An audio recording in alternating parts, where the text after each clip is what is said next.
Hey guys, what's up? Icy Cat here, and today I've got some exciting information for you regarding what the new map is called for the next season of content for Rainbow Six. We also have some new details about things being looked at in the technical test server for changes that might be coming to the game, as well as some footage as to what some of those changes could be that we might be seeing. And we've got a lot of exciting information to talk about next.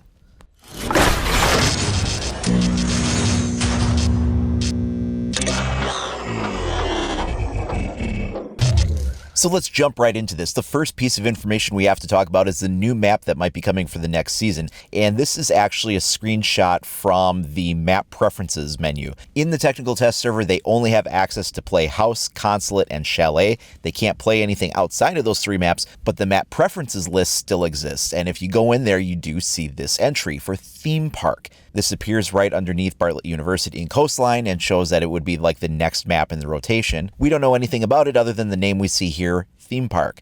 So this leads us to believe that this could be the name of the next map we will see for next season. This starts about mid-May sometime. Theme parks aren't exactly new to Rainbow Six. They were mentioned in the novel as well as making an appearance in a previous game, and they were usually called World Park Theme Park. There are a couple of very prevalent theme parks that are located in Hong Kong. There's Hong Kong Disneyland, and there's also Ocean Park. Ocean Park is located not too far away from where the SDU is based out of, and that could be a very likely location for us to see in the game. If it is a theme park, this could just be a placeholder name. It may be subject to change. We don't actually know what the map looks like, but this gives us a probable name and location. And that does bring me to a major point that I want to cover. Everything in the technical test server is for testing purposes only. It's all subject to change. So while a lot of the things that I'm talking about here, both with the new map and the other details that I'm about to show you and talk about, are subject to change, but they may not make it into the final launch that we see. It might not even be something that will appear in next season. It may be in an update further down from that. Some of these concepts could just be things that they're trying out and experimenting with. None of the footage that comes from the technical test server, none of the information that comes from that is anything that is like written in stone. It is all subject to change. What it does show is things that they are definitely thinking about doing and trying, and it does have a strong likelihood of being what we'll see or something very close to it. But again, nothing is 100% concrete in the test server because it is a testing environment. Also in relation to the Hong Kong season, we have some interesting information on what the new operators might be. A few people have been digging into the file structure in the PC build of the game and going in there and looking at some of the references. There have been a bunch of people doing this and posting it on social media and in a bunch of other places where you can find these kinds of things. And most of the images that various people have been posting have been showing kind of this same file structure. So just for reference, you can see up here at the top that we have some examples of a character build for Hibana. And then below that, you can see we have character SDU and then Caltrep. So here's the thing. The SDU is going to denote the CTU because we know that Hong Kong is a special duties unit. And we saw that with Hibana, there was the SAT, so that matches up. So SDU is our CTU in question. This is the menu that has the character information on it. And so these all reference a character named Caltrep, just like Hibana was referenced above. Then going down a little bit below that, we have SDU Dazzler.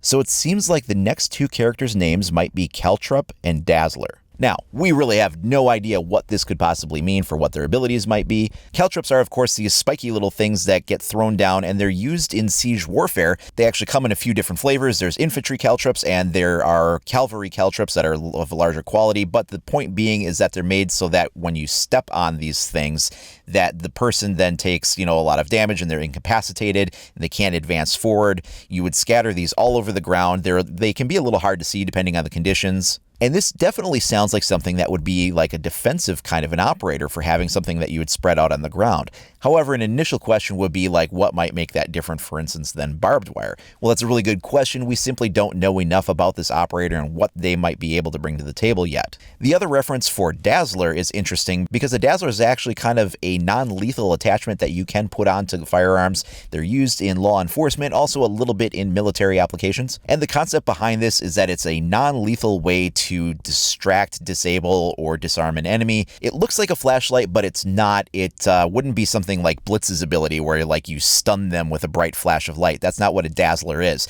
A Dazzler is actually more of like a strobing device where it causes disorientation and discomfort. The effect would actually be maybe a little bit more similar to echoes, where you just kind of get like a little swimmy and dizzy and you can't see straight. It's very disorienting. Think of it if you've ever been in a room with a strobe light flashing on and off in the darkness, and the way that movement just feels funny and disorienting. That's kind of what a dazzler is intended to do. Now again, that's just this specific weapon attachment. This may not even be that. We don't know enough information. Next up, we have some footage to look at regarding the menu setup. Now, I am not actually in the technical test server. It's only open to people in portions of Europe right now. It's a very limited test, only on PC.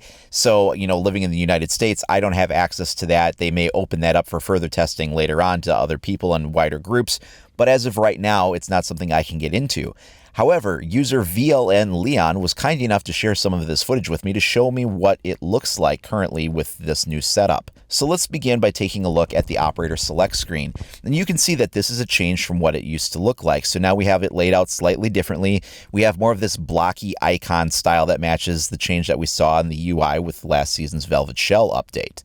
Next up, we get our first peek at what some of the layout will be regarding this new rarity structure for the alpha packs, or the loot packs as some people have been kind of referring to them. We can see here below the name of the weapon skin is the word common.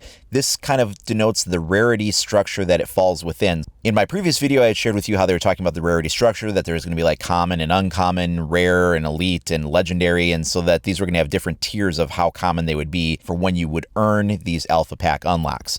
So here's a reference to one of the structures, common. These names are not finalized, though the assignments to the categories, which ones are in which tiers, are not finalized. This is just placeholder stuff. Looking over on the other side, we can see that these have like these little tags on them. So these little gray tags apparently indicate that these are all like common tags. And you can see how placeholder this is, because like the first couple there, like the gray and the black, have them. And then the other items in the list for the colors for universal weapon skins do not have any tags at all. So that doesn't necessarily mean that you cannot earn those through the alpha loot packs. Maybe they really won't have them. We don't know, but we can see that some have these tags and some don't. Going into the weapon charms, you can also see some of the same things going on here. Here we get a look at some of these where we have like uncommon or rare or epic, and they have these little symbols that go with them, which are a little different than the flags that were on the weapon skins, but they still give you a clue as to the placement within the rarity structure. We do know that this applies to weapon skins, charms, and headgear. I've been asked before if anybody thinks that we'll be getting these for uniforms. I don't know the answer to that question. I think that would be a really cool thing because uniforms are pretty awesome and they're a little on the expensive side for renown. So if you had a chance to earn them, maybe they were a rare drop, that would be really cool. Now let's take a look at the multiplayer setup here. So what this looks like is a little bit different than what we've seen before, and we have a few interesting things on the screen.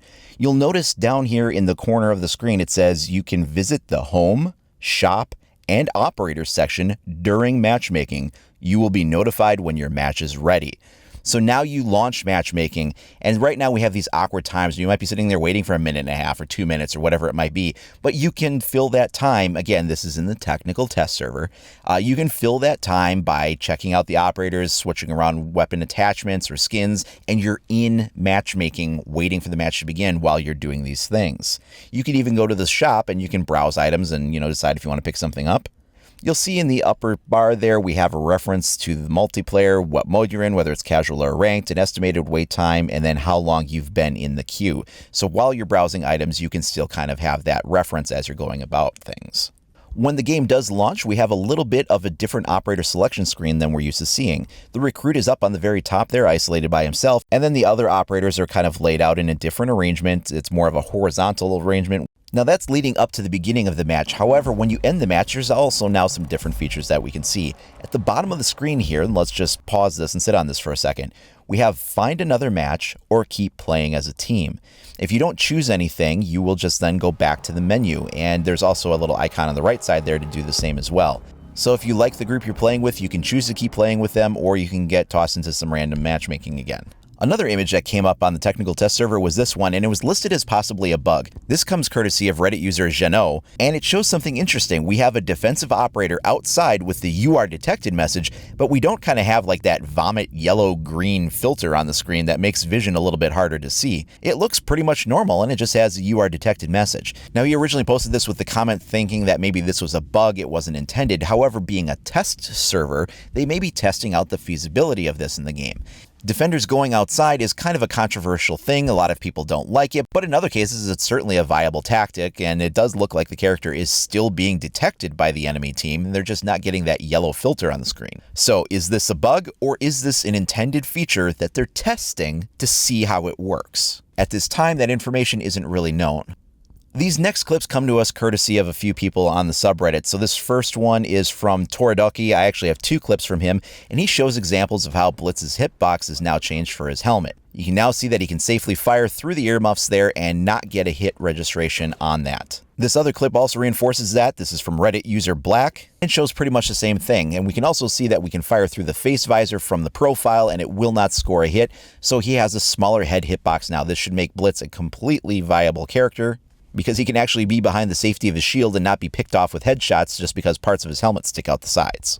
Once again, as I mentioned before, these are changes that are not necessarily going to be coming in the next update or the update after that. You know, they could come down the road at any time. They may not actually be implemented, especially in this case, though. I mean, I don't see why you wouldn't. This is something everybody's been asking for, and it makes a ton of sense to do. But just remember, anything in this video on the test server is subject to change. It's just in a testing environment. It may not actually make it to the game, or it may make it into the game in a different form than what we see. So what do you guys think about these things? I mean, does this look like they're taking things in the right direction, testing these changes out before bringing them to the bigger game, getting a chance to kind of work the bugs out of the system before they do? What do you think about some of the things we have leaked regarding the Hong Kong operators for both what they might be able to do or the theme park map? You can let me know down in the comments below or send me a message over at IcyCat25 on either Facebook or Twitter. Also, if you haven't already, please consider liking and subscribing for more great content. As always, thanks for watching, everybody. We'll see you next time.